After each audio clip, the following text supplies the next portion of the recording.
Sir, ప్రభుత్వ భూములు గాని, చెరువులు గాని, నదులు గాని ఆక్రమణకు గురైనట్టుగా ఏ చిన్న ఫిర్యాదు వచ్చినా హైడ్రా బుల్డోజర్స్ రంగంలో దిగుతున్నారు. దానికి బెస్ట్ ఎగ్జాంపుల్ గా మొట్టమొదటిసారిగా నాగార్జున గారి ఎన్కన్వెన్షన్ పూర్తి స్థాయిలో కుప్పకూల్చారు. అది చెరువు అనేది కబ్జాకు గురైందని చెప్పి రేవంత్ రెడ్డి గవర్నమెంట్ పూర్తి స్థాయిలో కుప్పకూల్చింది. ఇలా భవిష్యత్తులో కూడా పార్టీలకు అతీతంగా ఎవరి నుంచి అయితే ఫిర్యాదు అందుద్దో ఏమాత్రం వెనుకంజ వేయకుండా హైడ్రా బుల్డోజర్స్ ముందంజలో ఉంటారు. పూర్తి స్థాయిలో నేలమట్టం చేయబోతున్నారని చెప్పి రేవంత్ రెడ్డి చాలా స్ట్రాంగ్ గా ఉన్నాడు. మేము కూడా స్వాగతిస్తున్నాం సార్.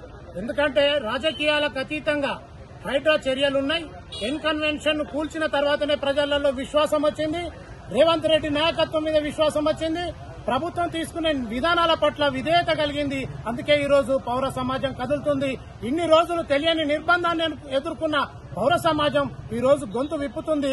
స్వేచ్ఛా స్వాతంత్రాలను వాడుకుంటుంది. రాజ్యాంగ విలువలకు కట్టుబడి ఈ కబ్జాదారుల కోరలు పీకంది అసలే ఊకోము. ఎందుకంటే అక్కడ తీసుకునే చర్యలకు రేవంత్ రెడ్డి గారే చెప్పాడు. ఎమ్మెల్యేగా ఉన్నప్పుడు అడిగిన విషయాన్ని ఈ రోజు వాళ్ళు ఖచ్చితంగా ప్రయోగాత్మకంగా నిరూపించి ప్రజలకు ఒక మంచి సందేశాన్ని ఇచ్చాడు. మరి తెలంగాణ అభివృద్ది చెందాలంటే ఇలాంటి నాయకుడే కావాలి, ఇలాంటి ముఖ్యమంత్రి కావాలని ప్రజలు కోరుకుంటున్నారు. 100%, 100కి 100కు 200% ప్రజల నుంచి ఈ ఆక్రమణల నుంచి విముక్తి కావాలి. మాకు ప్రజా ప్రయోజనాలకి భూమి ఉపయోగపడాలి. ఏందండి, బీదవానికి ఇల్లు కడతామంటే డబుల్ బెడ్రూమ్ కి ఇల్లు దొరకదా? డబుల్ బెడ్రూమ్ కి ఇల్లు దొరకదు. కానీ వందల ఎకరాలు, వేల ఎకరాలు ఈ కబ్జాదారులకు ఎలా దొరుకుతుంది? సర్వే నెంబర్లు, పక్క సర్వే నెంబర్లు వేసి చెరువులను ఆక్రమిస్తున్నారు. అసలు ఎఫ్టీఎల్ అంటే బఫర్ జోన్ అంటే ఇంత కథ కహాని ఉంటదని హైడ్రా వచ్చినాక ప్రజలందరికీ తెలుస్తుంది. ఎఫ్టీఎల్ అనే ముచ్చటే లేదు, బఫర్ జోన్ అనే ముచ్చటే లేదు. నీళ్ల కానుకొని, చెరువు నీళ్ల కానుకొని నిర్మాణాలు జరుగుతున్నాయి. మా అసంపర్తి చూసుకోండి. అసంపర్తిలో చిన్న చెరువును, తూమును కూడా, మత్తడిని కూడా మూసేసి మరి అపార్ట్మెంట్లు కడుతున్నారు, రియల్ ఎస్టేట్ చేస్తున్నారు. అడిగితే దిక్కే లేదు. అప్పుడు మరి దీని వెనుక ప్రజాప్రతినిధులు ఉన్నారు. వీళ్ళకి పర్మిషన్లు ఎట్లా వస్తున్నాయి ఇవన్నీ కూడా ఆలోచించాలి. ఇవన్నీ దొంగ పర్మిషన్లు. వీళ్ళు యొక్క లాబింగ్ చేసి తెచ్చుకున్న పర్మిషన్లు.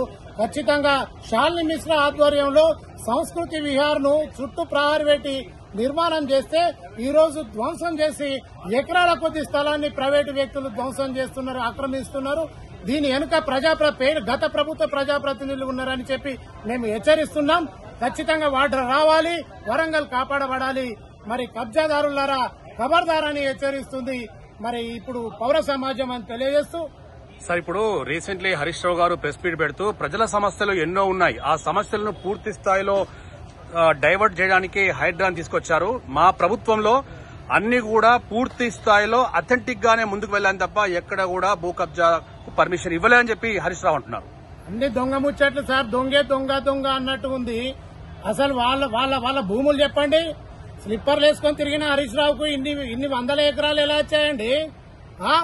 తర్వాత ఈ కేసీఆర్ కు ఆస్తులు ఎక్కడి, కేటీఆర్ కు ఆస్తులు ఎక్కడి?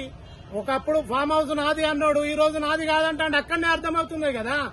ఎందుకు పోయిందండి జైలుకు?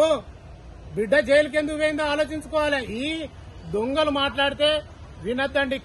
కానీ పేదల పేర్లు చెప్పి ఈ కబ్జాదారులు, ఈ కబ్జాకోర్లు వాళ్ళ యొక్క సామ్రాజ్యాలను కాపాడుకునే ప్రయత్నం చేస్తున్నారు. ఈ కానీలను ఎండగట్టాలి ఫస్ట్. ఈ మాట్లాడటం వెనుకనే కబ్జాలు ఉండొచ్చు అనేది గుర్తించాలి ప్రభుత్వం అని హెచ్చరిస్తుంది.